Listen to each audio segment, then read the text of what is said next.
पिछले एक हफ्ते से न्यू एज कंपनियों के शेयरों में जोरदार एक्शन देखने को मिल रहा है। तो कैसी रही शेयरों की चाल, इस पर खास रिसर्च के साथ हमारी सहयोगी नुपुर हैं। नुपुर, जरा बताएं, ये न्यू एज कंपनियों के शेयरों पर जो आपने रिसर्च निकाली उसमें क्या खास निकल कर सामने आया है? बिल्कुल, ये जो वीक निकला है इसमें अगर हम देखें तो काफ़ी सारी न्यू एज कंपनीज है वो हेडलाइन में बनी रही, चाहे वो वहाँ पे बिकवाली दिखी हो या खरीदारी दिखी हो। लिस्ट काफ़ी इंटरेस्टिंग और न्यूज़ फ्लो काफ़ी ज़्यादा था और इन सारी कंपनीज ने सुर्खियों में बने रहना पसंद किया इस हफ्ते। अगर शुरुआत करें पेटीएम से तो इस हफ्ते अगर इसका रिटर्न देखें तो 19% से ये स्टॉक डाउन है और इशू प्राइस अगर मैं इसे कंपेयर करूँ तो करीबन 80% की गिरावट आपको वहां दिखेगी। नायका का शेयर भी 11% ये स्टॉक डाउन है, करीबन 9% की गिरावट है इशू प्राइस है क्योंकि बोनस का एडजस्टमेंट हुआ था। डिलीवरी 10% डाउन है, 32% की गिरावट इशू प्राइस से और जोमेटो भी देखे तो करीबन 17% डाउन है इसके इशू प्राइस है।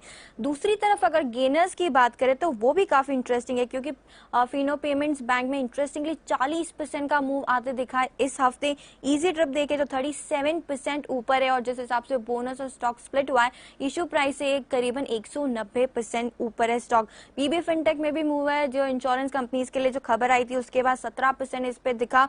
नजारा देखे तो वो भी 5% से इस सप्ताह ऊपर है। लेकिन एक और इंटरेस्टिंग डेवलपमेंट था इन सारी कंपनीज के लिए पूरे महीने में।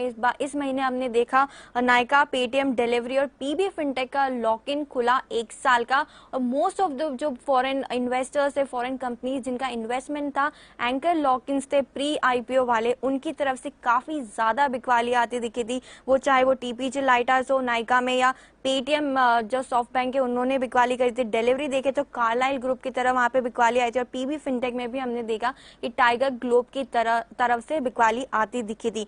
लेकिन ब्रोकरेज हाउस ने भी इन स्टॉक को सुर्खियों में रखा और उन्होंने अपने टारगेट्स को बनाए रखा। इनफैक्ट कहीं पे अपग्रेड्स भी हमने देखे थे। जोमेटो का जो टारगेट, अगर टारगेट रेंज की बात करें तो कम से कम 60 से 100 का टारगेट है स्टॉक पे ब्रोकरेज हाउस की तरफ से। पीबी फिनटेक में भी 555 से 620 की और पूरी लिस्ट आपकी स्क्रीन पे है। एडिशनली पेटीएम पे अगर हम फोकस करें क्योंकि ये एक ऐसा इंटरेस्टिंग स्टॉक है जो एक ही साल में फर्स्ट ईयर ऑफ आईपीओ में इस स्टॉक ने करीबन 80% की गिरावट देखी है। इसके इशू प्राइस है, लिस्टिंग प्राइस से भी ये स्टॉक करीबन 75% डाउन है और अगर लास्ट 10 साल का डेटा पुल आउट करे तो पहला एक ही इकलौता अक्रॉस द ग्लोब ऐसा बैंक है जहां पे इतना बड़ा फॉल आते दिखा।